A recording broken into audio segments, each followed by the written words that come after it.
Tom, there's also now, they've launched something called an anti-ice tracker. Have you seen that too? That's a new thing, apparently. We'll put it up on the screen. But this is apparently another tool they're going to use to try to thwart ICE. An anti-ICE tracker that's going to be, I guess, an app that you can download, and you can use that in order to get involved in these radical resistance movements. At some point, doesn't the DOJ have to step in? I mean, isn't this one big RICO action in some way, shape, or form? It seems like it to me. Laura, they're all over this. They're all over this. Now they're looking at, impediment charges, looking at who's funding this stuff, right? Because I'm telling you, it's a matter of time. And I hate saying this, but I'm going to say it because I truly believe it's a matter of time before an ICE agent's ambushed and killed. Because we're letting people know where enforcement activities are occurring.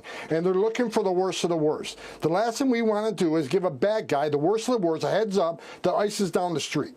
This is going to get an officer killed. I go to bed every night, and I pray for every man and woman of ICE and Border Patrol to go home safe to their families. I buried too many ICE agents in my career, and Border Patrol agents. This has to stop. So Pam Bonnie's all over us. I know DOJ's all over this. We'll hold people accountable. This cannot happen. It's disgusting. I can't believe what's going on in this nation today. I wake up every morning in disbelief that people want to call the law enforcement officers the bad guys and the criminal public safety threats the victims. It's ridiculous. It's all upside down. But we're going to keep doing this job and keep President Trump's promise to American people to make this country safe again. I would say that's a perfect illustration of why I always say he will play himself in the movie about himself. But of course, that's right. They've got half of America apparently thinking that the guys who are trying to clean up the streets, get the illegals out, make sure that, drunk, intoxicated illegals who are on a rotating cavalcade, a carousel of coming in and out of the country and then killing people here, actually have to leave the country. And you can see he deeply, deeply cares about the men and women who are in ICE, who are in federal law enforcement, who are just decent people trying to do their job. So look,